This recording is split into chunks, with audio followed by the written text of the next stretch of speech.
చూస్తున్నాం స్టార్ మాలో ప్రసారం అవుతున్న బిగ్ బాస్ సీజన్ 9 ఆపివేయాలి అని చెప్పి ఇప్పటికే 5 రోజుల క్రిందట దీనికి సంబంధించి ఈ నిర్వాహకుల పైన అలాగే బిగ్ బాస్ పైన కూడా కంప్లైంట్ ఇవ్వడం జరిగింది. ఈ నేపథ్యంలోని ఇప్పటి వరకు కూడా పోలీసులు ఎటువంటి యాక్షన్ తీసుకోలేదు, కనీసం మా కంప్లైంట్ ని కూడా తీసుకోవడం లేదు అని చెప్పి మరొకసారి కంప్లైంట్ ఇవ్వడం జరిగింది. అయితే బిగ్ బాస్ పైన కంప్లైంట్ ఇచ్చినప్పటి నుంచి ఈ రోజు వరకు కూడా మాకు థ్రెటనింగ్ కాల్స్ కూడా వస్తున్నాయని చెప్పి కంప్లైంట్ ఇచ్చిన వాళ్ళు వాపోతున్న పరిస్థితి కనిపిస్తుంది. అయితే బిగ్ బాస్ సీజన్ 9 అంటే ఇప్పటి వరకు చూసిన అన్ని సీజన్స్ లోని ఈ లవ్ డ్రగ్స్ కావచ్చు, లేకపోతే గొడవలు ఆడుకునే విధానం కావచ్చు, లేకపోతే వాళ్ళు బిహేవ్ చేసే తీరు కావచ్చు, బయట సెలబ్రిటీస్ అని చెప్పి చలామణి అవుతూ లోపలికి వెళ్ళి వాళ్ళు చేస్తున్న ఈ చేష్టల పైన ఇటు సమాజంలోని విపరీతమైన ప్రభావం పడుతుంది. ముఖ్యంగా యంగ్స్టర్స్ పైన కూడా ప్రభావం పడే అవకాశాలు ఉన్నాయి. కాబట్టి డెఫినెట్ గా బిగ్ బాస్ సీజన్ 9 ఆపివేయాలి అని చెప్పి కూడా ఖరాఖండిగా కంప్లైంట్ ఇవ్వడం జరిగింది. అయితే ఇప్పటికే కన్నడ బిగ్ బాస్ ఏదైతే ఉందో కిచ్చా సుదీప్ హోస్ట్ చేస్తున్న బిగ్ బాస్ షోని ఆపివేయడం జరిగింది. మరి అదే విధంగా ఇక్కడ కూడా తెలుగు బిగ్ బాస్ని కూడా ఆపివేయాలి అని చెప్తూ ఉన్నారు. అయితే ఇంతకు ముందు అంటే వైల్డ్ కార్డ్ ఎంట్రీస్ కానంత వరకు కూడా ఏదో మామూలుగా నడుస్తున్న షోని వైల్డ్ కార్డ్ ఎంట్రీస్ వచ్చిన తర్వాత బిగ్ బాస్ని ఒక రేంజ్లోని అటు టీఆర్పీ పరంగా కావచ్చు, లేకపోతే ఇటు మొత్తం కూడా ఓటింగ్ పరంగా కావచ్చు పబ్లిక్లోకి తీసుకువెళ్ళాలి అని చెప్పి ఇటు బెట్టింగ్ యాప్స్ చేసే వాళ్ళని, అలాగే బయట బాగా హల్చల్ చేసి నెగిటివ్గా పబ్లిసిటీ తెచ్చుకున్న వాళ్ళందరినీ కూడా ఏ విధంగా వైల్డ్ కార్డ్ ఎంట్రీస్ గా మీరు లోపలికి తీసుకొని వెళ్తారు, వీళ్ళు ఏ విధంగా ఆదర్శంగా నిలుస్తారు, వీళ్ళని చూసి ప్రజలు ఏం నేర్చుకుంటారు అని చెప్పి అటు పబ్లిక్ కూడా గట్టిగా మండిపడుతున్న పరిస్థితి కనిపిస్తోంది. అయితే ఇప్పటికే దీనికి సంబంధించి కంప్లైంట్ ఇచ్చినప్పటికీ ఏ విధమైన చర్యలు తీసుకోలేదు. కనీసం బిగ్ బాస్కి నోటీసులైనా జారీ చేశారా?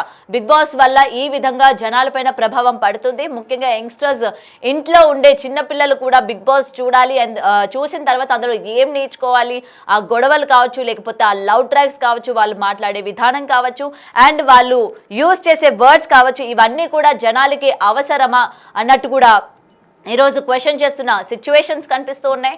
సో దీనికి సంబంధించి ఇప్పటికే కంప్లైంట్ ఇచ్చిన శ్రీనివాస్ గారితో ఒకసారి మాట్లాడదాం, మనం ఒకసారి లైవ్లో కాల్ చేద్దాం. మరైతే పోలీసులు ఏం చెప్తున్నారు, ఎందుకని కంప్లైంట్ ఇచ్చిన 5 days అయినా సరే ఎందుకు యాక్షన్ తీసుకోలేకపోతున్నారు, లేకపోతే ఎటువంటి థ్రెటనింగ్ కాల్స్ వస్తూ ఉన్నాయి, ఏమని బెదిరించారు అన్న పూర్తి వివరాలు ఆయనతో ఒకసారి మాట్లాడే ప్రయత్నం చేద్దాము. ఆయనకు ఒకసారి మనం లైవ్లో కూడా కాల్ చేద్దాం, ఏమంటారో కూడా తెలుసుకుందాం. మరైతే బిగ్ బాస్కి ఇప్పటి వరకు కూడా ఎందుకు జనాల దగ్గర నుంచి ఆదరణ ఉంది అని ప్రతి వీకెండ్లో నాగార్జున గారు వచ్చి టీఆర్పీ పెరుగుతుంది అని కూడా చెప్తూ ఉన్నారు. మరైతే శ్రీనివాస్ గారు మనకి లైన్లోకి రావడం జరిగింది. రైట్ శ్రీనివాస్ గారు, ఆల్రెడీ మీరు 5 days ముందు కంప్లైంట్ ఇవ్వడం జరిగింది, బిగ్ బాస్ ఆపివేయాలి, దీనివల్ల జనాలపైన గట్టి ప్రభావం పడుతుంది అని చెప్పి, మరి పోలీసులు స్పందించలేదు అని చెప్పి మళ్ళీ మీరు కంప్లైంట్ ఇవ్వడం జరిగింది. ఏం జరిగిందండి అసలు, పోలీసులు ఏం చెప్తున్నారు? మేము ఈ మంత్ 16th రోజు కంప్లైంట్ ఇచ్చామండి జూబ్లీ పిఎస్ లో. మాకు అక్నాలజ్మెంట్ కూడా ఇచ్చారు, పిటిషన్ రిసీవ్డ్ అని మెసేజ్ కూడా వచ్చింది. కానీ ఇంతవరకు ఏం రెస్పాండ్ కాలేరని చెప్పేసి మేము ఇక్కడ హైదరాబాద్ సిపి సజ్జనార్ గారిని కలుద్దామని ఇక్కడ కమాండ్ కంట్రోల్ ఆఫీస్కి వచ్చాము. సార్ అవైలబుల్ లేనందున అక్కడ ఇన్వార్డ్ లో ఇచ్చాము. మేబీ సార్ రేపు ఉంటాడన్నారు, అవసరమైతే రేపు సార్ని రేపు కలవడానికి ప్రయత్నం చేస్తాం. ఓకే, అండ్ ఇప్పటికీ థ్రెటనింగ్ కాల్స్ కూడా వస్తున్నాయి అని అంటూ ఉన్నారు. ఇది బిగ్ బాస్ నిర్వాహకుల దగ్గర నుంచి వస్తుందా, లేకపోతే బిగ్ బాస్ ని ఆదరిస్తున్నారు, జనాలు బిగ్ బాస్ ని మోసేస్తే బాగోదు అని చెప్పి కొంతమంది ఫ్యాన్ బేస్ కూడా ఉంటారు, కాబట్టి వీళ్ళ దగ్గర నుంచి మీకు ఏమైనా థ్రెటనింగ్ కాల్స్ వస్తున్నాయా? తెలియదండి, హిందీలో మాట్లాడుతున్నారు వాళ్ళు. అది ట్రూ కలర్ లో యూపీ అని వస్తుంది. యాక్చువల్లీ నా ఐఫోన్ కాబట్టి నా దాంట్లో రికార్డింగ్ ఆప్షన్ లేదు. ఓకే, నేను సడన్ గా డ్రైవింగ్ లో ఉండే కాల్ లిఫ్ట్ చేసిన, లేకపోతే వేరే మొబైల్ నుంచి రికార్డింగ్ అన్న చేసేవాడిని. ఏం చెప్తున్నారు వాళ్ళు? మీరు ఎందుకు అంటే హిందీలో మాట్లాడుతున్నారు వాళ్ళు. క్యాకర్ యాప్ కుచ్ నక్కతో క్యాకర్ లేదో కర్లో బోల్కే నేను చెప్పిన, మీరు ఏమైనా చేసుకోండి నేనైతే చేస్తాను అని చెప్పి నేను హిందీలో చెప్పిన. మళ్ళీ అన్నోన్ నెంబర్ రాత్రి 2:30కి వచ్చింది కాల్, నేను లిఫ్ట్ చేయలేదు, వాళ్ళని బ్లాక్ చేసిన నెంబర్స్. ఆ నెంబర్స్ కూడా నేను ఇప్పుడు సిపి గారికి ఇచ్చిన కంప్లైంట్ లో నెంబర్ మెన్షన్ చేసిన, ఆ నెంబర్ కూడా మెన్షన్ చేసిన. అది ఇక్కడ మీకు షో చేయలేను, డిఫరెంట్ నెంబర్ ఉంది, యూపీ ఉంది, అది హిందీలో మాట్లాడుతున్నారు వాళ్ళు. ఏదేమైనా మేము చెప్పేది ఏంటంటే, ఎవరు భయపెట్టినా, ఎవరు చేసినా, బిగ్ బాస్ వాళ్ళు చేసినా, నాగార్జున ఫ్యాన్స్ చేసినా, ఎవరు చేసినా మా ప్రయత్నం అయితే ఆపేది లేదు. 100% మేము బ్యాన్ చేసేదాకా మేము పోరాడుతూనే ఉంటాము. యాక్చువల్గా రేపు సిపి గారు ఏం రియాక్షన్ తీసుకుంటారు, అవైలబుల్ లేరన్నారు సిపి గారు. ఆయన వచ్చినాక చూసి ఏం రియాక్షన్ తీసుకున్నారని వేచి చూస్తాము. రేపు మంత్రి గారికి, సినిమాటోగ్రఫీ మంత్రి గారిని కూడా రేపు పొద్దున అపాయింట్మెంట్ అడిగినాం. సార్ 2-3 days నుంచి అవైలబుల్ లేరు, ఫెస్టివల్ మోడ్ లో ఇక్కడ నల్గొండలో ఉన్నారంట. రేపు దిల్ రాజు గారు అపాయింట్మెంట్ ఉంది. రేపు మంత్రి గారిని దిల్ రాజు గారు ఇద్దరు కలిసినాక రేపు ఈవినింగ్ లేదా ఎల్లుండి మార్నింగ్ మేము ప్రెస్ క్లబ్ లో ప్రెస్ మీట్ పెట్టదలుచుకున్నాం. తర్వాత ఆఫ్టర్ మేము కోర్టుకు కూడా అంటే పేపర్ వర్క్ మొత్తం రెడీ అయిపోయింది. ఆఫ్టర్ ప్రెస్ మీట్ హైకోర్టు కూడా వెళ్తున్నామండి. ఓకే. అండ్ మీరైతే జనాలకి ఇది మంచి జరగడం లేదు, జనాలు ఏం నేర్చుకోవాలి అని చెప్పి మీరు కంప్లైంట్ ఇవ్వడం జరిగింది. మరి ప్రతి వీకెండ్లోని నాగార్జున గారు వచ్చి టీఆర్పీ పరంగా దూసుకుపోతుంది, జనాలందరూ కూడా ఆదరిస్తున్నారు, ఇప్పుడు వచ్చిన కంటెస్టెంట్స్ కూడా ఆదరిస్తున్నారు, మీ గేమ్ ప్లే బాగుంది, ఇలానే ఆడండి, మీరు ఆదర్శంగా నిలవండి అని చెప్పి ఆయన చెప్తూ ఉన్నారు. నాగార్జున మంచి నేమ్ ఉంది, ఆయనకు కింగ్ అనే నేమ్ ఉంది. ఆయన కూడా వచ్చి ఆమెని ఇప్పుడు ఎవరైతే సొసైటీలో మంచి పేరు లేదో ఆమెని ఎంటర్టైన్ చేస్తుండో, ఆమెని హైలైట్ చేస్తుండో, ఇది కరెక్టేనా అండి? ఇప్పుడు ఎవరైతే సొసైటీలో మంచి నేమ్ లేదో, ఎవరి ఫ్యామిలీలో అయితే డిస్టర్బ్ చేసిందో ఆమెనే ఎంటర్టైన్ చేస్తుండో, ఆమెనే హైప్ చేస్తుండు. రండి మీరు డాన్స్ ఆడండి అంటే ఏం మెసేజ్ ఇస్తారు దాంట్లో? అంటే ఇలాంటి పిచ్చి పిచ్చి పనులు చేసి సొసైటీలో మంచి పేరు లేకుండా నాగార్జున గారు ప్రోత్సహిస్తారు అన్నట. సో అది మీకు అంటే అది మీకు అభ్యంతరకరంగా ఉందా అసలు ఇలాంటి వాళ్ళని తీసుకొచ్చి ఇలాంటి రియాలిటీ షోస్ అని చెప్పి? సమాజానికి చీడపురుగులు అండి వీళ్ళు. ఇప్పుడు ఎవరైతే మేము కంటెస్టెంట్లు ఉన్నారో వాళ్ళని అభ్యంతరం చేస్తున్నాం, వీళ్ళని అసలు తీసుకోవద్దు, వాళ్ళ రాంగ్ మెసేజ్ పోతుందని చెప్తున్నాం. మేము మొదటి నుంచి కూడా అదే కదా మొత్తుకునేది. అంటే ఇప్పుడు రైట్ కంటెస్టెంట్స్ ఉంటే మీకు ఓకేనా బిగ్ బాస్ రన్ చేయడంలోని? రైట్ కంటెస్ట్ చేసుకోండి, మేము కాదంటే లేదు, రైట్ కంటెస్ట్ చేసుకోండి. కొంచెం లిమిట్స్ ఏదైనా సరే లిమిట్ గా అశ్లీలత ఈ వల్గర్ లాంగ్వేజ్ లేకుండా చేసుకోండి, మాకేం అభ్యంతరం అండి. వాళ్ళ గవర్నమెంట్ పర్మిషన్లు ఇస్తుంది, ఇప్పుడు మూవీ అసోసియేషన్ వాళ్ళందరికి పర్మిషన్లు ఇస్తుంది కాబట్టి ట్యాక్స్ పే చేస్తారు, చేసుకోండి, మేము వద్దంటలేం కదా. ఇలాంటివి చేయొద్దాం. మా ముఖ్య ఉద్దేశం ఏంది, వీటి వల్ల సమాజానికి ఉపయోగం లేదు, ఉపయోగపడే పనులు చేయండి. ప్లస్ సేమ్ కంటెస్టెంట్లను కూడా వీళ్ళని వల్ల చేస్తే ఇలాంటి తిక్క సమాజంలో తిక్క పనులు చేసి మేము కూడా పోతామని కొందరు కొత్త ఆలోచనలు పడతాయి కదా మేడం.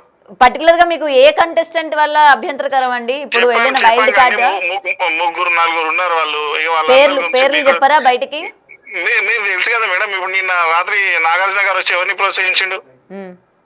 ఎవరిని ప్రోత్సహించారు అంటే మీకు అంటే వైల్డ్ కార్డ్ వెళ్ళిన వాళ్ళపైన మీకు అభ్యంతరం ఉందా? వీళ్ళని సెలెక్ట్ చేసుకోవడం ఏంటి అని? వాళ్ళ వల్ల సొసైటీకి ఏం ఉపయోగం చెప్పండి నాకు. వీళ్ళు ఏం చేశారని పిలిచారు? సరే ఇప్పుడు ఎవరైనా సినీ యాక్టర్స్ కొంచెం ఇప్పుడు సుమన్ శెట్టి ఎగ్జాంపుల్, సుమన్ శెట్టి ఎన్నో సినిమాల నుంచి చేస్తుండ అయినా సరే ఆయనకు ఒక పేరు ఉంది, వచ్చిందంటే అది సంతోషం. ఇప్పుడు వీళ్ళేంది ఒక 1 year లో ఏదో చిన్న రీల్స్ చేసుకొని షేర్ చేసుకొని వీళ్ళ పెంట్ అంతా వచ్చి బలవంతంగా పబ్లిక్ మీద రుద్దిన వాళ్ళని తీసుకొచ్చి నువ్వు బిగ్ బాస్ లో పెడతాంటే ప్రేక్షకులు పిచ్చోళ్ళా? మీరు ఏది పడితే మీ దరిద్రాన్ని అంతా బలవంతంగా మా ఇద్దరు వస్తే మేము చూడాలి అంతే అన్నట్టు కదా. ఎవరు పట్టించుకోలేరు అని చెప్పేసి మేము అంత దూరం నుంచి 5 యువకులం వచ్చి కంప్లైంట్ చేస్తామంటే మా ఆవేదన అర్థం చేసుకోండి మేడం. మేము 100% ఈ రోజు సిపి గారికి ఇచ్చినాము, రేపు మినిస్టర్ గారిని plus FDC chairman Dil Raju గారిని కలిసినాక రేపు ఈవినింగ్ లేదా ఎల్లుండి మార్నింగ్ సోమాజిగూడ ప్రెస్ క్లబ్ లో ప్రెస్ మీట్ కూడా ఉంటుంది మాది.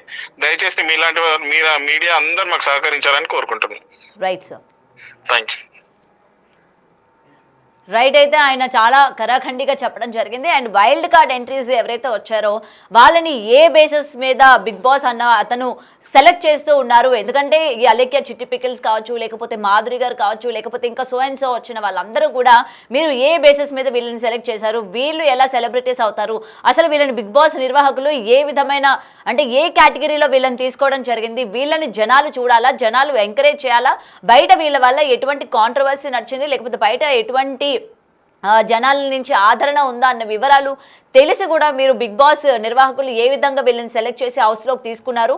ఇలాంటి వాళ్ళని మీరు తీసుకుంటే మేము షో చూడాలా, మేము దీన్ని ఎంకరేజ్ చేయాలా అని చెప్పి కూడా ఆయన మాట్లాడుతున్న పరిస్థితి కనిపిస్తుంది. సో దీనికి సంబంధించి ఇప్పటికీ సజ్జనార్ గారిని మేము కలుస్తాము అండ్ దిల్ రాజు గారిని అంటే ఎవరైతే ఇది నిర్వహిస్తూ ఉన్నారో ఇటు వీళ్ళతో కూడా అంటే సినిమా పరంగా వీళ్ళతో కూడా మేము మాట్లాడే ప్రయత్నం చేస్తాము. అండ్ కింగ్ నాగార్జున గారు ఇంత సినిమా ఇండస్ట్రీలోని ఇంత పేరు ప్రఖ్యాతలో ఉన్న వ్యక్తి అండ్ ఒక బిజినెస్ మ్యాన్, ఇలాంటి వ్యక్తి ఇలాంటి షోని హోస్ట్ చేయడం ఏంటి, ఇలాంటి కంటెస్టెంట్ ని హైప్ చేయడం ఏంటి అని చెప్పి కూడా ఇవాళ తీవ్రంగా మండిపడుతున్న పరిస్థితి కనిపిస్తోంది. మరి ఇప్పటికీ 5 రోజులు అయినప్పటికీ పోలీసులు ఎటువంటి చర్యలు తీసుకోలేదు. మేము కంప్లైంట్ తీసుకున్నాము అండ్ మేము ముందు చూస్తాము, తర్వాత అంటే ఏం జరుగుతుంది ఏంటన్నది మేము తర్వాత చూస్తాము, లీడ్ చేస్తాము అని చెప్పిన వాళ్ళు 5 రోజులు గడుస్తున్నాయి. ఇప్పటి వరకు కూడా ఎటువంటి చర్యలు కూడా తీసుకోపోవడం వల్లనే మేము మళ్ళీ ఇంత దూరం రావాల్సి వచ్చింది, మళ్ళీ మేము కంప్లైంట్ ఇవ్వాల్సి వచ్చింది. ఈసారి మేము ఎట్టి పరిస్థితుల్లోని దీన్ని ఆపే ప్రయత్నం లేదు. మీరు ఎలాంటి కంటెస్టెంట్స్ అయినా తీసుకోండి, ఎందుకంటే సుమన్ శెట్టి గారిని వాళ్ళు ఎగ్జాంపుల్గా తీసుకోవడం జరిగింది. ఆయన సినిమాల్లోని గుర్తింపు దగ్గ క్యారెక్టర్స్ చేశారు.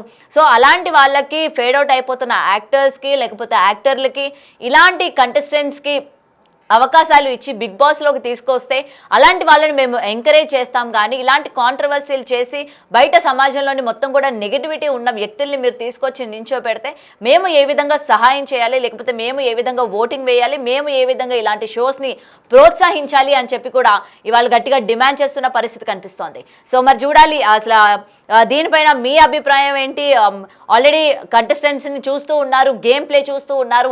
ఇప్పటికీ నాగార్జున గారు కూడా టీఆర్పీ పరంగా దూసుకుపోతుందని చెప్తూ ఉన్నారు. కాబట్టి పబ్లిక్ డిమాండ్ వల్లనే మేము ఈ కంటెస్టెంట్స్ అందరినీ కూడా తీసుకొచ్చాము. అండ్ ఇలాంటి నెగిటివ్ స్ప్రెడ్ చేసే వ్యక్తులు కావచ్చు, లేకపోతే నెగిటివిటీ ఉన్న కంటెస్టెంట్స్ని జనాలు ఆదరిస్తారు, మేము అలాంటి వాళ్ళని ఆదరిస్తాము అని చెప్పి షో మరొకసారి ప్రూవ్ చేసుకున్న విధానం కావచ్చు. మరి ముఖ్యంగా చూస్తున్న ప్రేక్షకులందరికీ ఇలాంటి కంప్లైంట్ బిగ్ బాస్ పైన రావడం వల్ల మీరందరూ కూడా ఏకీభవిస్తారా అన్నది కమెంట్ సెక్షన్లో మెన్షన్ చేయండి. ఎందుకంటే ఇప్పటికే బిగ్ బాస్ పైన చాలా మంది చాలా విమర్శలు చేశారు. దాన్ని తగ్గట్టు చాలా ప్రతి విమర్శలు కూడా మనం విన్న పరిస్థితులు చూసాము. సో బిగ్ బాస్ ఒక ఎంటర్టైన్మెంట్ షో, దాన్ని ఎంటర్టైన్మెంట్గానే మనం తీసుకోవాలి, దాన్ని మన లైఫ్లోని ఇన్వాల్వ్ చేయాల్సిన అవసరం లేదు, దీని మీద ఇంత రియాక్ట్ అవ్వాల్సిన అవసరం లేదు అని చెప్పి చాలా మంది వాదించిన పరిస్థితులు కూడా మనం చూసాం. మరి ఇప్పటికీ ఇది సజ్జనార్ గారి వరకు కూడా ఈ కేసుని మేము తీసుకొని వెళ్తాము అని చెప్పి ఇంత గట్టిగా చెప్తున్నారు. కాబట్టి బిగ్ బాస్ సీజన్ 9 టీఆర్పీ పరంగా దూసుకుపోతుంది. ఈసారి ఈ సీజన్ హిట్ అయ్యింది అని అనుకుంటున్న టైంలోని ఒకవేళ ఆపేస్తే ఎలాంటి పరిణామాలు చోటు చేసుకుంటే మరి ఇలాంటి రియాలిటీ షోస్ మళ్ళీ ఇంక ముందు రన్ అవుతాయా లేదా, లేకపోతే ఈ సీజన్లో ఎలాగో ఒకలాగా ఇది గట్టెక్కించేసి తర్వాత సీజన్ నుంచి మేము కంటెస్టెంట్స్ని సెలెక్ట్ చేసుకునే విధానంలోని చాలా కాన్సన్ట్రేట్ చేస్తాము అండ్ ఇలాంటి నెగిటివిటీ ఉన్న పీపుల్ని మేము ఎంకరేజ్ చేయము అన్నట్టు నిర్వాహకులు ఏమైనా లీడ్ తీసుకుంటారా అన్న వివరాలు కూడా ఇంకా తెలియాల్సింది.